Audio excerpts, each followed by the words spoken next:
Salut à toutes et à tous et bienvenue dans cette nouvelle vidéo, deuxième épisode de notre petite formation Kotlin Architecture. Je suis surexcité, ça va être vraiment génial. Aujourd'hui, on va faire des appels web services. Donc je vais vous montrer l'API qu'on va utiliser et on va tout mettre en place pour pouvoir faire des appels web services tout simplement dans notre projet. Et on va utiliser pour ça Retrofit. Let's go, c'est parti. Alors rappelez-vous, avant même de commencer, on a notre architecture qui est là, donc présentation, domaine, data. Donc là, on va commencer directement dans data pour, comme pour ma formation Flutter, descendre vers la présentation. Donc on est au niveau de du web ici. Ok, je vais vous faire un tout petit schéma pour vous expliquer un peu tous les fichiers qu'on va créer pendant cette vidéo. Donc en fait, on va commencer en tout premier par une interface qui va s'appeler Remote API. Hop, le petit focus, c'est bon, il est là. Donc Remote API, lui, va permettre de définir tous les paramètres qu'il va falloir passer à notre web service. Par exemple, justement les paramètres dans l'URL, ou bien si c'est du post, ce qu'on va mettre à l'intérieur du post, le JSON, mais aussi récupérer les retours de ce web service. Vous verrez, on va se pencher dessus en tout premier dans ce tuto. Ensuite de ça, ce Remote API va créer ce qu'on appelle des modèles. Donc les modèles, qu'est-ce que c'est? Ça va tout simplement convertir le JSON de notre web service, d'accord? Hop, je vais me mettre comme ça pour que vous voyez bien. Le JSON de notre web service pour pouvoir justement utiliser des classes plutôt que du JSON, hein, tout simplement. Donc ici, on peut imaginer qu'on va avoir un produit, effectivement, hein, on va scanner un code barre, là je vais filer le code barre, et puis ça va me retourner directement un produit. Ok, donc c'est ce qu'on va faire en tout premier, ce sera ces deux choses-là. Ensuite de ça, on va créer une autre classe, ici, alors ce ne sera pas une classe, ce sera un fichier où il va y avoir des petites méthodes qui vont permettre l'initialisation de Retrofit. Initialisation de Retrofit, d'accord? Donc ici, j'aurai Retrofit qui va se baser sur Remote API, bien entendu, et sur, du coup, nos modèles, hein, bien entendu. Ok, donc ça, ce sera Retrofit. Qu'est-ce que j'écris bien, qu'est-ce qu'il est beau, mon schéma, c'est incroyable. On va aussi, je vais vous montrer comment créer un intercepteur, ce qu'on appelle un intercepteur. Alors regardez comment j'écris super bien, je suis sûr que là, vous kiffez de fou ce tuto. Un intercepteur, j'arrive même pas à le lire moi-même. Ok, l'intercepteur va permettre tout simplement de surcharger du coup la façon dont on fait les appels web service, pour pouvoir soit rajouter par exemple des headers à nos requêtes, donc des fois c'est pratique, mais aussi justement gérer les erreurs. Vous verrez que là on va surtout gérer les erreurs pour que n'importe où dans notre code, on sache même pas qu'on utilise Retrofit, OkHTTP ou ce genre de librairie, mais on va utiliser nos classes à nous. Comme ça on va faire une couche d'abstraction, je vais y arriver, avec les erreurs. C'est à ça que ça va servir. Et enfin, tout à la fin de cette vidéo, ici, on va aller repartir sur coin, donc la fin de notre précédente vidéo, hein, pour pouvoir appeler l'initialisation de notre web service. Voilà, donc là, ça sera la partie coin, donc on va remplir nos modules, rappelez-vous, qu'on avait commencé à créer. Donc voilà, en fait, tout le schéma qu'on va créer aujourd'hui pour faire des appels web service. Vous allez voir, c'est vraiment pas compliqué avec cette petite explication, tout va être ultra clair pour vous. Let's go, je vous montre cette API qui est juste géniale. Ok, c'est celle-ci, elle s'appelle OpenFootFact, elle est open source, donc vous pouvez y aller, elle est gratuite complètement, d'accord? Et elle est vachement bien parce que regardez bien comment on va l'utiliser. Là, c'est un exemple. En haut, vous voyez, donc je vais mettre la langue fr, openfootfact.org, API v0, ça on s'en fiche, product / et puis là, je mets le code barre, d'accord? Donc il suffit juste de pouvoir scanner un code barre, donc ça on va pouvoir le faire avec la lib qui s'appelle Zebra Crossing, et puis on appelle directement cette URL et ça nous renvoie les informations de notre produit, toutes les informations de notre produit. Vous voyez, on a vraiment une tonne d'informations et ça va être vraiment génial et hyper pratique. Par exemple ici, voilà, c'est un exemple, j'ai sélectionné n'importe quoi et lui il a réussi à me donner toutes ces informations là. Donc bien sûr derrière c'est un JSON, hein, mais eux ils l'ont mis dans une page HTML. Regardez toutes les informations qu'on a pour un produit, c'est énorme, franchement c'est énorme et on a accès à tout ça gratuitement. Hein. Donc on va pas s'en priver et on va faire une application là-dessus. Et une toute petite pause pour vous demander de vous abonner et d'activer la cloche. Comme vous pouvez le voir, cette formation est unique en son genre. Je vous donne vraiment toutes les dernières clés qui sont sorties sur Kotlin et comment faire une architecture ultra propre pour avoir un projet vraiment ultra robuste, facilement adaptable pour vos projets. Donc n'hésitez pas à vous abonner et à activer la cloche pour continuer à suivre cette formation. Et bien entendu, n'oubliez pas aussi de mettre un gros pouce bleu. La partie commentaire est là pour toutes vos questions, donc n'hésitez pas à en poser. Allez, on continue. Ok, let's go. Donc comme je vous l'ai dit, on est dans la partie data, donc il faut créer un package qui s'appelle data. Donc allons-y, on va ouvrir ici dans notre projet main, on va aller à la racine, donc comme Decivera Kotlin Architecture et on va créer un package qui s'appelle Data. Ok, très bien. Dans Data, je vais créer un autre package qui va s'appeler API. Et dans ce package-là, je vais créer une classe qui va s'appeler Remote API, qui est d'ailleurs une interface. Et là, on va utiliser Retrofit. Vous allez voir, ça va être vraiment très facile. Il suffit juste de faire un suspend. Moi, j'aime bien les faire comme ça, d'accord? Je fais un suspend. Ici, je vais créer une méthode qui va s'appeler getProduct, une fonction qui va s'appeler getProduct, et qui va prendre en paramètre le code barre à donner à ma requête. Ok, il va nous manquer quelques petites choses à notre méthode. Tout d'abord, il va falloir dire si c'est un get, un post, un delete. Donc là, forcément, ça va être un get. Et ici, il va falloir mettre l'extension de l'URL. Alors, regardez bien, qu'est-ce que j'appelle par extension de l'URL? Si on regarde justement notre URL, c'est celle-ci, eh bien, tout ce qui est avant le V0, donc tout ça, c'est ce qu'on appelle la base URL, c'est quelque chose qui va jamais changer en fonction du web service qu'on va appeler, d'accord? Donc là, on a product, mais on a aussi d'autres choses qu'on peut utiliser à la place de product, ok? Donc tout ça, on le gérera après. Ça, on l'enlève. Donc à l'intérieur du get, il va falloir que je mette ceci exactement, d'accord? Donc je vais le mettre ici, sauf que là, bien entendu, vous avez vu que c'est le code barre. Donc, il ne faut pas que je mette ça comme ça, bien entendu, il va changer en fonction de ce que je vais scanner. Donc, je vais juste faire des accolades et je vais appeler ça barcode. Ok, maintenant, comment est-ce que je dis que barcode qui est là, c'est exactement la même chose qui est là? Eh bien, pour ça, tout simplement, Retrofit est assez cool. Il suffit juste de faire une annotation juste avant barcode qui s'appelle @path et je dois mettre le même nom que ici, barcode. Donc, comme ça, il sait que ce qui est là, ce que je vais passer en paramètre ici, il faut le mettre ici. Donc comme ça suffit largement, j'ai pas besoin de mettre le point JSON apparemment, parce que j'ai déjà testé et ça marchait très bien comme ça, ok? Donc on va le laisser comme ça. Ok, maintenant il va nous manquer le retour de ce web service. À la fin, il faut que je crée un objet qui définit le retour de ce web service, qu'est-ce que me renvoie ce web service. Donc on va créer cet objet qui va s'appeler product result response. Ok, et maintenant on va aller créer cette classe. Pour ça, tout simplement, on va aller dans data ici et on va créer un nouveau package qui va s'appeler modèle. Donc attention, c'est pas dans API, c'est dans data. Donc ici, je supprime juste API, je mets modèle. Voilà. Ok, et dans modèle, on va créer une classe qui s'appelle product result response, qui va être une data class d'ailleurs. Hein. Donc si vous savez pas c'est quoi la différence entre classe, data class, vraiment allez voir ma première formation sur Kotlin. J'explique déjà tout ça, hein, bien entendu. Ici, j'ai juste rajouté un @keep, une annotation qui s'appelle @keep, qui permet d'utiliser ProGrab. Tout simplement, hein. ProGrab permettra d'obfusquer votre code. Comme ça, quelqu'un qui télécharge votre APK et qui le décompresse, eh ben, il va pas comprendre ce qui est écrit dedans. Voilà. Mais là, @keep permet de dire, attention, n'obfusque pas ce code-là, laisse-le tel quel, parce que sinon, je vais avoir des problèmes avec Retrofit. Ok, maintenant, à la place des accolades, on va mettre des parenthèses et on va mettre tous les paramètres qu'on va vouloir récupérer dans ce web service. Donc, regardons un petit peu plus en détail ce que nous renvoie le web service. À la racine, on a code, product, status et status verbose. Et bien écoutez, nous ce qui va nous intéresser bien entendu c'est product et on va aussi récupérer le status parce que s'il est égal à 1 ça veut dire qu'on a des données où il a trouvé le code barre. Donc on va aussi récupérer le status, pourquoi pas. Ok, donc comment on va faire ça? Ici, on va d'abord récupérer le status, ce sera le plus simple. On va mettre val status qui est un entier. Et juste au-dessus, on va mettre une annotation qui est @feed_json name égale à status. En fait, en gros, qu'est-ce que ça veut dire? Ça veut dire que dans le JSON que tu vas récupérer, il y a une clé qui s'appelle status, et ben tu mets dans cette variable. Ce qui veut dire que ici, je pourrais très bien l'appeler comme ça. Ça va quand même marcher, ça va me mettre à l'intérieur parce qu'il va détecter, il va prendre ceci pour parser le JSON, hein, le status qui est ici, le nom qui est là, d'accord? Il va pas prendre le nom qui est là. Si je le définis pas, il va essayer d'aller chercher ce nom-là. Donc il faut que ce nom-là soit exactement pareil que dans le JSON. Donc moi par défaut, j'aime bien toujours définir le feed JSON, d'accord? Même si c'est le même nom, je le mets toujours parce que bah, c'est plus clair. Et ça montre aussi que je ne l'ai pas oublié. Et enfin, on ajoute le produit. Donc du coup, le produit, je lui définis exactement pareil qu'en haut, que la clé c'est product, ok? Bon, ma variable, elle va s'appeler product, et je vais définir un nouvel objet qui s'appelle product response, qui est nullable, ok? À point d'interrogation pour dire nullable. Ok, donc je vais définir ce nouveau modèle qui s'appelle product response, mais là pour product result response, c'est terminé. Donc nouveau fichier Kotlin, et on y va pour product response. Donc pareil, data class, keep, on ouvre les parenthèses, hop, et on va définir qu'est-ce qu'on veut récupérer dans le produit cette fois-ci. Eh bien, je vais vous épargner tout ça parce que comme je vous l'ai dit, il y a énormément de choses. Regardez ça, j'ai pas envie de vous donner mal au cœur et aux yeux, mais il y a vraiment beaucoup de choses. J'ai déjà fait le travail pour vous. Hop, je vous copie-colle et on regarde ensemble. Alors regardez, il y a tout ça, il y a quand même pas mal de choses. Hein. Je vais récupérer l'identifiant, ça peut servir puisqu'on a envie de faire une base de données par la suite, donc je le récupère. Ici, je vais récupérer la liste des ingrédients, je vais les afficher. Image URL, très important pour avoir un petit peu de visuel quand même, donc l'image du produit, ok.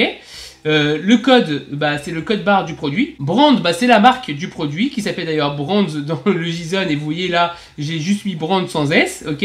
On a le nom du produit, Generic Name, juste là. Ensuite de ça, on a les labels du produit. Ok. Et enfin, des choses qui vont être assez intéressantes, c'est le Nutri-Score et l'Eco-Score. Voilà. Donc en mode entier et en mode voilà grade, ça veut dire la lettre A, B, C, etc. Donc ça, A, B, C, bon, je ne l'ai pas affiché, mais on pourrait imaginer d'afficher. Hein. Mais par exemple, le Nutri-Score, le score qui est là et l'Eco-Score vont me permettre de calculer justement dans mon application un petit, un petit score général. Ok. Voilà, comme d'habitude, ne vous inquiétez pas si ça va trop vite, le code est dans la description. Je vais tout pusher sur Git. Ok, très bien. Repartons dans notre Product Result Response. Ici, vous voyez, j'ai plus de problème.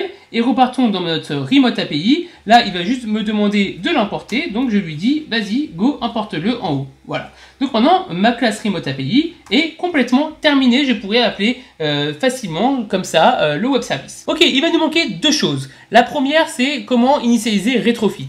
Et la deuxième, demander à Coin d'initialiser Retrofit. Ok, donc on va définir ces deux choses-là. Donc vous allez aller dans Data et on va créer un nouveau package qui va s'appeler Network.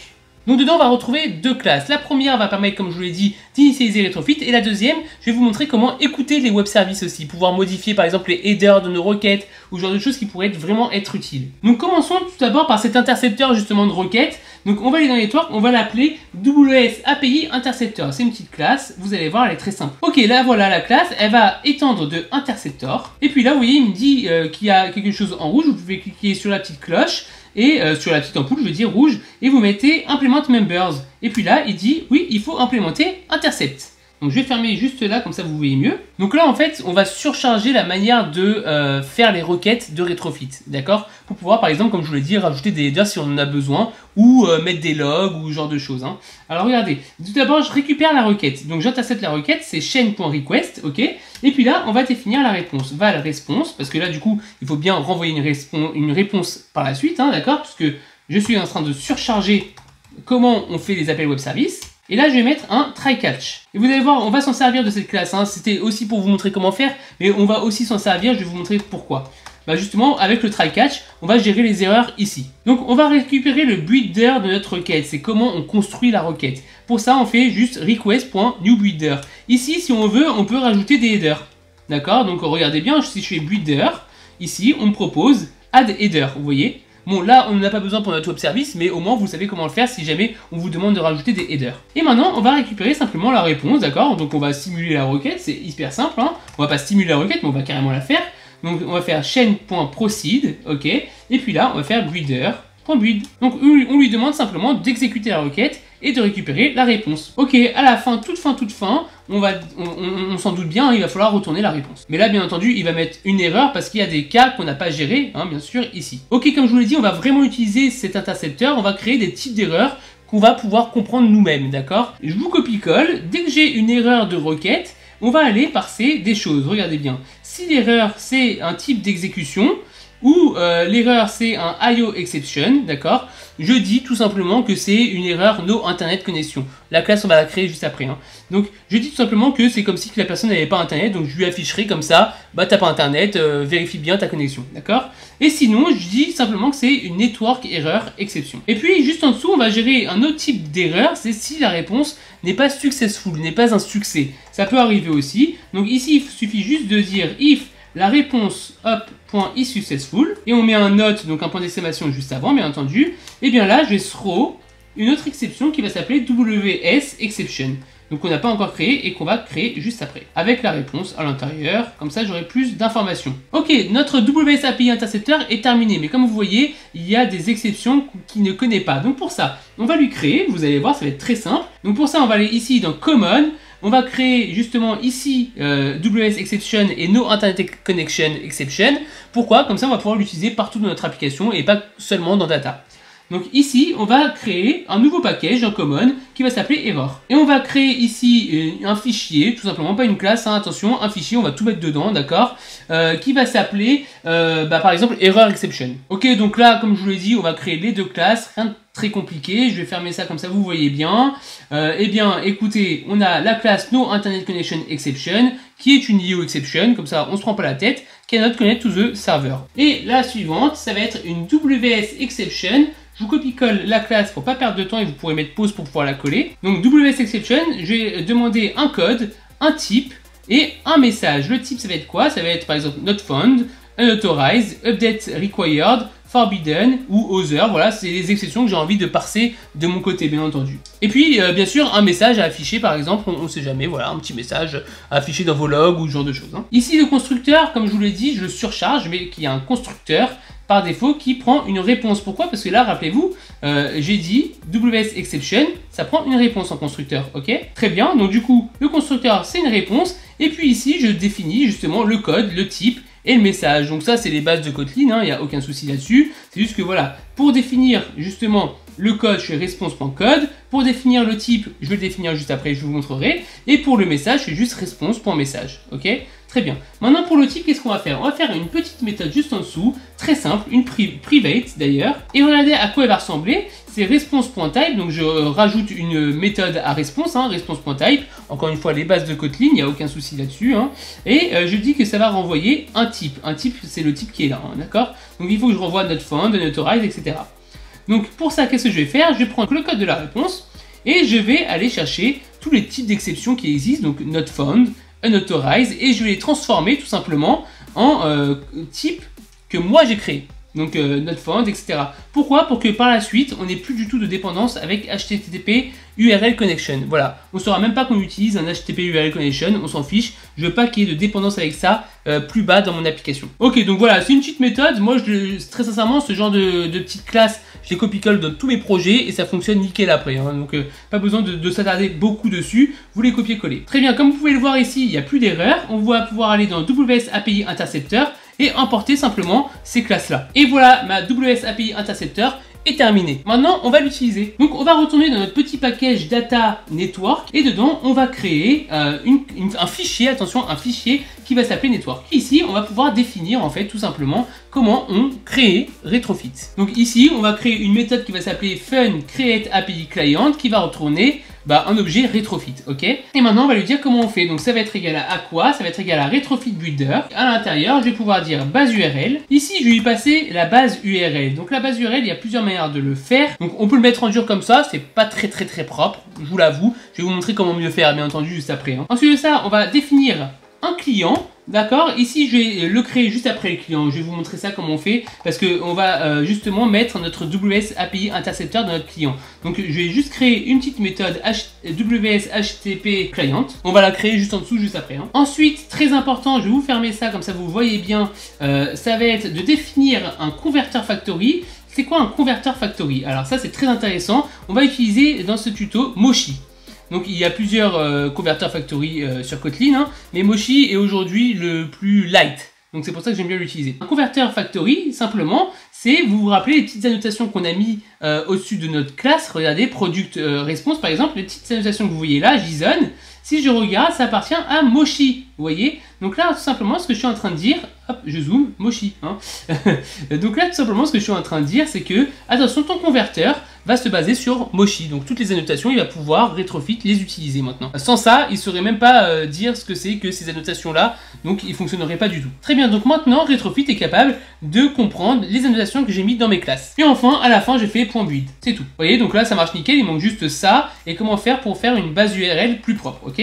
Donc regardez, maintenant on va tout de suite faire le WS HTTP Client et on finira par la base URL. Alors on va créer cette fonction qui va retourner un OK HTTP Client et ça va être égal à quoi? Alors regardez bien, on va mettre OK HTTP Client .builder, on va utiliser le builder de OK HTTP, ce qui permet de créer un client HTTP, hein, d'accord, pour pouvoir faire des requêtes. Ici justement, on va lui dire d'ajouter notre intercepteur qu'on a créé, donc add intercepteur WS API Interceptor, donc c'est la petite classe qu'on a créée nous-mêmes. Hein. On va aussi pouvoir lui définir un timeout. C'est pourquoi? Parce que sinon, quand on va faire nos requêtes, si la personne au bout de 10 secondes, elle a toujours pas trouvé son produit, il faut arrêter la requête pour pouvoir passer à autre chose, quoi, et lui dire on n'a pas réussi et c'est tout, d'accord? Sinon, ça pourrait durer très longtemps. Donc là, on va lui rajouter un call timeout, d'accord? Donc on va lui dire que c'est en secondes et on va lui définir tout en haut, d'accord, une variable globale. On va lui dire au bout de 60 secondes, au bout d'une minute, si tu n'as pas trouvé, fais un timeout. D'accord? Donc voilà, ça permet de faire un timeout, d'arrêter la requête. Et puis là, on va rajouter quelque chose qui est très intéressant. Le voici, je vous le montre. C'est Add Network Interceptor. C'est un HTTP Login Interceptor. Ça va permettre tout simplement dans vos logs d'avoir toutes les réponses de vos web services. Donc comme ça, vous allez pouvoir directement débugger grâce à vos logs. Alors attention à ne pas l'activer en prod, c'est pour ça qu'il y a ce qui est juste après. Donc setLevel, d'accord, je fais un HTTP Login Interceptor.setLevel. Ici, je dis quoi? Je dis si je suis en debug. Alors dans ce cas-là, je dis que je veux tout voir. Je veux voir toutes les requêtes, les headers, tout, d'accord? Sinon, je lui dis, je veux rien voir. Si je suis en prod, je veux pas voir du coup les requêtes dans les logs, hein, bien entendu. Donc le build config ici, il va falloir que je l'importe, mais je n'ai jamais build mon projet. Il faut d'abord cliquer sur le petit marteau là pour pouvoir avoir ce build config. Mais on va le faire juste après parce que j'aimerais bien rajouter un truc avant. Ne vous inquiétez pas, c'est rouge, mais on va régler tout ça, hein, c'est normal. Et enfin, à la fin, on finit par .build. Et là, vous voyez, c'est plus rouge, mis à part le build config qu'on va faire là tout de suite. Hein, ne vous inquiétez pas, il y a deux choses à faire, c'est le build config qui est là et l'URL, mais ça va ensemble justement, c'est pour ça que je n'appuie pas tout de suite sur le petit marteau. On va copier-coller l'URL et je vais vous montrer comment faire quelque chose de très propre pour la base de votre URL. Pour ça, vous allez aller tout simplement dans votre build.gradle de votre application, donc dans app build.gradle, vos build tabs. Et puis ici, vous avez vos build types. Donc en fait, vous voyez bien dans les build tabs que j'ai release ici. Donc ça va être, je vais devoir rajouter l'URL de release à cet endroit-là. Regardez. Je vais à la ligne, donc je dis build config field, rajoute-moi un élément dans mon build config qui est de type string, qui s'appelle base URL. Et juste après, je mets l'URL, la base de l'URL, comme je vous l'avais dit. D'accord? Donc en fait, c'est comme ça qu'on va faire. Et regardez bien ce que je vais faire aussi. Je vais rajouter un type qui s'appelle debug. Comme ça, quand je serai en mode debug, eh ben, je vais pouvoir aussi définir une autre URL. Bon, là, c'est un projet un peu fake. Quand vous travaillez avec une vraie entreprise, vous avez deux URL, une pour l'environnement de développement et une pour la release, l'environnement de prod. Mais bon, là ça va être exactement la même, je vais copier-coller parce que j'en ai pas besoin, mais c'est au moins pour vous montrer comment faire, ok? Donc quand je vais tester mon application, je vais tester en debug, et quand je vais mettre en production, je vais tester en release. Maintenant je clique sur le petit marteau qui est juste là. Donc là, mon projet a buildé, il me met une grosse erreur en rouge parce que build config, il ne connaît pas. En fait, tout simplement, hein, j'y vais, je lui demande de me l'importer maintenant, et il me le propose maintenant. Donc il y en a plein en dessous, mais c'est pas celui qui m'intéresse, c'est celui de mon package à moi, comme Decivera Kotlin Architecture. Je lui dis vas-y go, et là il connaît maintenant, d'accord? Donc buildconfig.debug, ok. Et en dessous, au-dessus, je veux dire l'URL, on va la supprimer, on va tout simplement faire build config.base URL. Voilà, maintenant il le connaît, le base URL, vous voyez. Et puis là, c'est nickel, c'est propre, c'est hyper propre. Maintenant, il nous manque juste à appeler ceci, create API client. On va l'appeler avec coin, et comme je vous l'ai dit, ça va être ultra simple. On va retourner, rappelez-vous, dans notre classe, dans common module. Donc notre classe qui définit tous les modules de coin, ok? Et puis on va aller tout en bas où il y a data module, et je vous avais dit que là-dedans on mettra l'initialisation justement des web services et par exemple de la base de données, hein, mais ça on verra dans un autre épisode. Donc en fait, tout simplement, on va faire single. Ça veut dire quoi single? Ça veut dire que je suis en train de demander à coin de créer un singleton, d'accord? Donc une seule instance de cet objet-là. Et puis je lui dis create API client, donc ça c'est la méthode qu'on vient juste de créer, que j'importe. Et ici, je fais create, attention à ne surtout pas oublier de faire ça, .create remote API, donc ça c'est l'interface qu'on a créée au tout début du tuto, vous vous rappelez, c'était il y a longtemps, remote API, class.java. Et voilà, là c'est terminé. En fait, là ce que je viens de faire, c'est que je viens de créer un singleton de retrofit qui utilise remote API, donc la petite interface qui est là. Donc maintenant, dans mon projet, je vais pouvoir simplement injecter remote API et appeler getProduct. On n'a même plus besoin de se prendre la tête avec retrofit et tout ça, tout est paramétré. On ne saura même pas que c'est retrofit maintenant derrière, d'accord? Juste on demande à coin remote API, donc c'est une interface, hein, remote API, et on appellera getProduct, vous verrez, ça va être vraiment magique. Ok, on avance hyper bien, maintenant on sait faire des web services dans notre projet. Dans le prochain épisode, on enchaîne direct avec une grosse fonctionnalité qui est la base de données. Je vais vous montrer comment créer une base de données avec Room, vous allez voir, ça va être ultra rapide, et tellement rapide que je vais aussi vous montrer comment on gère aussi les charts pref avec cette architecture-là. Comme ça, dans l'épisode suivant, on va pouvoir utiliser et la base de données, et les charts pref pour faire une sorte de cache, d'accord? Et enfin, le Remote API, les web services qu'on a créés aujourd'hui. Comme je vous l'avais promis, c'est une petite pépite cette formation où il va y avoir énormément de choses qui vont suivre. Et regardez déjà aujourd'hui ce qu'on a réussi à faire. On sait maintenant utiliser Retrofit. Ça va être vraiment énorme ce qui va suivre. Donc n'hésitez pas à vous abonner et à activer la cloche pour louper aucun des prochains épisodes. 10 ans d'expérience en Android résumé en une toute petite formation. Vous allez gagner 10 ans d'expérience d'un coup, vous allez voir.